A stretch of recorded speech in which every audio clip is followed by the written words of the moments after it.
Hello दोस्तों, एक बार फिर से आपका स्वागत है आपके YouTube channel Gopal study studio में।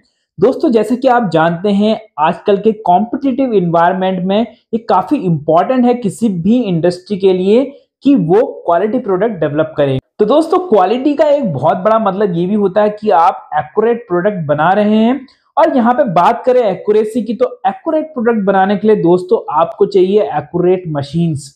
वही एक्यूरेसी प्राप्त करने के लिए इंडस्ट्री में यूज की जाती हैं सीएनसी मशीन्स, जो कि काफी एक्यूरेट होती हैं। और वहां पे दोस्तों जो एक्सिस का मूवमेंट होता है, जो कोऑर्डिनेट बनाए जाते हैं, वो बनाए जाते हैं with the help of ball screw, जहां पे सपोर्ट देती हैं लीनियर मोशन के लिए एलएम गाइडवेज।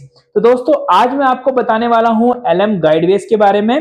दोस्तों एलएम गाइडवेज में दो पार्ट होते हैं, एक होता है एलएम ब्लॉक और दूसरा होता है एलएम रेल। तो दोस्तों एलएम बेरिंग इसको इसलिए कहा जाता है क्योंकि ये एक तो लीनियर मोशन में चलती हैं, ये लीनियर मोशन करती हैं, और साथ में ही इसको बेरिंग नाम इसलिए दिया जाता है क्योंकि इसके अंदर होते हैं बॉल्स या फिर रोलर, जो कि फ्रिक्शन को कम करने में हेल्प करते हैं। तो दोस्तों वैसे तो लीनियर मोशन के लिए गाइड बुश या फिर अन्य चीजें भी होती हैं, लेकिन जो एलएम गाइडवेज की एक्यूरेसी होती है दोस्तों वो काफी अच्छी होती है, जहां पे आपको एक्यूरेसी काफी इंपॉर्टेंट होती है और जहां पे आपको माइक्रोन्स जैसे कि 0 से 10 माइक्रोन के अंदर आपको प्रोडक्ट बनाने होते हैं, तो वहां पे आपको चाहिए होती है रिजिडिटी एक्सिस के अंदर और साथ ही एक्यूरेसी पोजीशंस की, तो वो आपको एलएम गाइडवेज से मिलती है। साथ ही एलएम गाइडवेज कंट्रोल करता है आपकी मशीन्स में और भी कोऑर्डिनेट्स लाइक परपेंडिकुलरिटी, पैरेललिज्म, जो मल्टीपल क्वालिटी पैरामीटर होते हैं वो एलएम गाइडवेज पे डिपेंड करते हैं। दोस्तों यहाँ पे आप देख रहे होंगे कि मैंने डिफरेंट टाइप के एलएम ब्लॉक रखे हुए हैं। ये देखिए एक बड़ा एलएम ब्लॉक है, छोटा भी एलएम ब्लॉक है। यहाँ पे अलग अलग मेक के मैंने ये एलएम ब्लॉक रखे हुए हैं। तो सबसे पहले मैं बताऊंगा आपको एलएम रेल के बारे में। देख रहे होंगे इस तरीके से यहाँ पे एलएम रेल में बोल्ट होते हैं जो कि एलएम रेल को कहीं पे भी माउंट करने के लिए यूज़ किए जाते हैं। तो एलएम रेल जो होती है वो एक फिक्स पार्ट होती है जिसको कि मशीन पे फिक्स कर दिया जाता है और इस पे ही जो है हमारा एलएम ब्लॉक मूव करता है। तो ये एलएम ब्लॉक है, ये एलएम रेल है।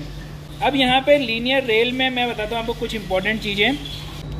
तो दोस्तों जैसे कि हम कई सीएनसी वीएमसी मशीन्स में देखते हैं तो इन एलएम ब्लॉक और एलएम रेल का यूज़ होता है।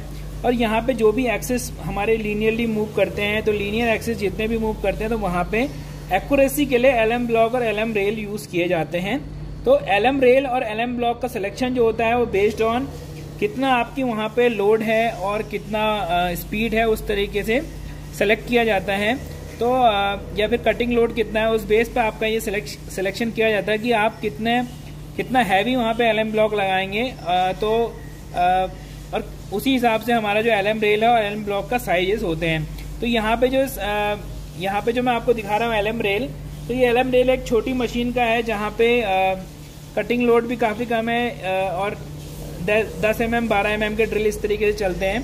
तो ये यहाँ पे देख रहे होंगे। तो इसकी विड्थ एलएम रेल में क्या क्या चीज़ें होती है, एक तो इसकी विड्थ होती है और यहाँ पे हाइट आपको दिख रही होगी, और साथ ही एलएम रेल में आपको ये होल्स दिख रहे होंगे। तो इस होल्स का यहाँ पे कितने के ये होल रहते हैं, तो वो एक चीज़ होती है। साथ में पीसीटी कितनी है, होल की पीसीटी मतलब कि होल का एक सेंटर से दूसरे सेंटर के बीच की दूरी कितनी है। तो ये नॉर्मली एलएम रेल के अंदर ये डायमेंशन रहती हैं। साथ में ही जब आपको क्या होता है कि अगर आपको ये नई मंगानी है सपोज, तो नए मंगाने में आपको क्या करना है कि ये रेल एक्चुअली क्या होती है, ये रेल पूरा एक लंबे लंबे पीसेस में आती है। तो अपने यूज़ के अकॉर्डिंगली कितना लेंथ आपको यूज़ करना है उसके अकॉर्डिंगली ये आपको कट करना होता है। तो कट करते वक्त ये चीज़ें ध्यान दी जाती है कि आपका पहले होल के सेंटर से लेके जो एंड पॉइंट का दूरी कितना है।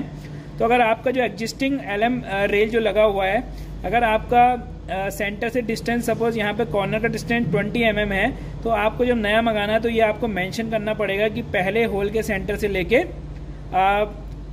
इस एंड का दूरी क्या है। तो उसको हम जी डिस्टेंस भी बोलते हैं, ठीक है। तो ये चीज़ें होती हैं। साथ ही ये होता है कि जब यहाँ पे बोल्ट हमारे माउंट हो जाते हैं सारे जब एलएम ब्लॉक में, तो उसके बाद ये कैप हमारी फिट होती हैं। तो इस तरीके की कैप होती हैं। ये तो मैंने किसी दूसरी एलएम रेल की उठाई हुई है, लेकिन इस तरीके की कैप यहाँ पे फिट होती हैं। तो कैप फिट होने का मतलब क्या होता है कि कैप फिक्स होने से यहाँ पे जब बोल्ट माउंटिंग होने के बाद मशीन जब चलती है तो उसके बाद यहाँ डस्ट ना जाए, कूलेंट ना जाए, उस तरीके से प्रिवेंट करने के लिए यहाँ पे ये कैप दी जाती हैं ताकि जो हमारे बोल्ट हैं over the time of period ये खराब ना हो। ठीक है, तो ये रही बात एलएम रेल की दोस्तों। अब मैं बताता हूँ आपको एलएम ब्लॉक की कुछ बातें। एलएम ब्लॉक जैसे कि मैंने बताया डिफरेंट साइजेस में आते हैं, इस तरीके के आप देख रहे होंगे, छोटे भी हैं बड़े भी हैं। तो एलएम ब्लॉक में सबसे इंपॉर्टेंट चीज़ें तो होती हैं, सबसे जो मैंने बताया कि ये एलएम रेल के साथ मैच करना चाहिए। नॉर्मली ये दोनों सेट में आते हैं, लेकिन अगर सेट में नहीं आए, सपोज अलग अलग आपको मंगाने हैं, तो आपको ये पता होना चाहिए जो एलएम रेल का साइज है वही आपका एलएम ब्लॉक का साइज होना चाहिए, तभी ये इस ग्रुप में ऐसे करके फिट हो पाएगा। जैसे कि मैं देख रहा हूँ यहाँ पे ये छोटा है और ये बड़ा है, तो अगर आपने इस तरीके से मंगा दिया तो ये कभी भी आपका फिट नहीं हो पाएगा।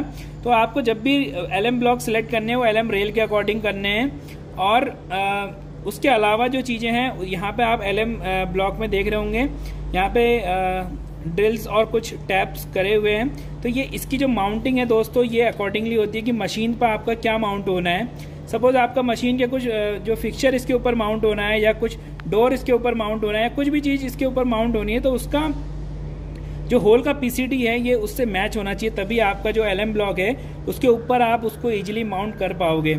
साथ ही इसमें आपको दिख रहा होगा कि एलएम ब्लॉक में आपको दिख रहा होगा एक तरफ शाइनिंग फेस है, एक ग्राइंडेड फेस है, और एक तरफ आपका नॉर्मल है। यहाँ पे कुछ इस तरीके से नहीं हुआ है, तो ये नॉर्मली इस चीज़ के लिए होता है कि ये फेस बट करे आपका कोई भी आपका जो फिनिश, क्योंकि एक फेस इसका बट रहता है। जहाँ पे भी आप इसको एलएम रेल में जब इसको फिक्स करते हैं तो उसके बाद ये मशीन के कोई हिस्से से यहाँ पे टच करता है, तो ये फिनिश इसीलिए किया जाता है कि वहाँ पे जो बटिंग हो वो प्रॉपरली हो, और दूसरे हैंड हवा में रहता है तो उसको यहाँ पे फिनिश करने की जरूरत नहीं होती है। तो इसका ये इंपॉर्टेंस है। साथ ही आप एलएम ब्लॉक में देखेंगे तो एलएम ब्लॉक में आपको सील दिखेंगी। इस एंड पे जो रेड कलर की आपको दिख रही है ये सील्स हैं दोनों एंड पे, तो इसको यहाँ पे डबल जेट बोलेंगे क्योंकि ये दोनों तरफ से सील वाला हमारा पीस है। और साथ ही आपको यहाँ पे लुब्रिकेशन पॉइंट या ग्रीस पॉइंट भी मिलेगा। जैसे कि मैं यहाँ पे दिखा दूँ, ये नया ब्लॉक है, तो ये देखिए एक निप्पल भी आई हुई है, ग्रीस निप्पल। तो हमें यह करना होगा, इस बोल्ट को खोल के हमें यहाँ पे ग्रीस निप्पल लगानी पड़ेगी ताकि हम टाइम टू टाइम इसमें ग्रीस फिल कर सकें। यहाँ पे आप देख सकते हैं एक बड़ा सा ब्लॉक आपको दिख रहा है, ये एलएम ब्लॉक मेरे पास है। ये एक बड़ी एचएमसी का है, इसलिए बहुत ज़्यादा हैवी लोड है उस मशीन पर, तो यहाँ पे इतना बड़ा एलएम ब्लॉक हमने यूज़ किया है। माउंटिंग भी आप देख रहे होंगे, यहाँ पे M12 के कई बोल्ट, इसमें 6 बोल्ट लगे हुए हैं। साथ ही आपका जो सरफेस एरिया वो काफ़ी ज़्यादा मिल रहा है यहाँ पे। और ये देखिए इसमें भी इस तरीके का फेस है जो कि एक शाइनिंग फेस है, एक ग्राइंडेड फेस है।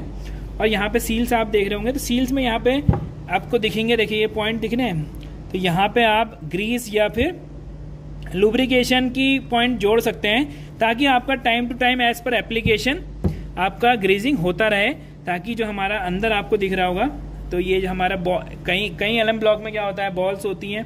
जैसे मैं आपको दिखा दूं यहाँ पे, तो कुछ एलएम ब्लॉक के अंदर ये बॉल्स होती हैं।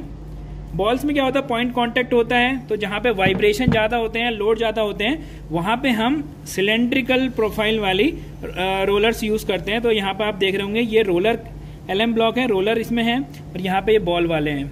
बॉल में एक पॉइंट कांटेक्ट होता है, तो इससे कारण क्या होती है कि रिजिडिटी अच्छी नहीं मिल पाती, और सिलेंडर में एक लाइन कांटेक्ट होता है, तो इसलिए थोड़ी सी पॉइंट से ज़्यादा यहाँ पे रिजिडिटी मिल पाएगी।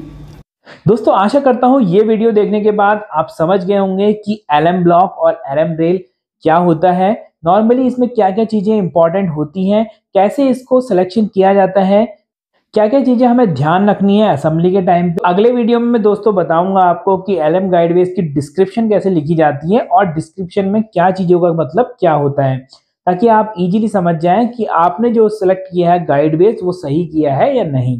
तो दोस्तों फिर मिलते हैं अगली बार, तब तक के लिए दीजिए इजाजत। नमस्कार, जय हिंद, जय भारत।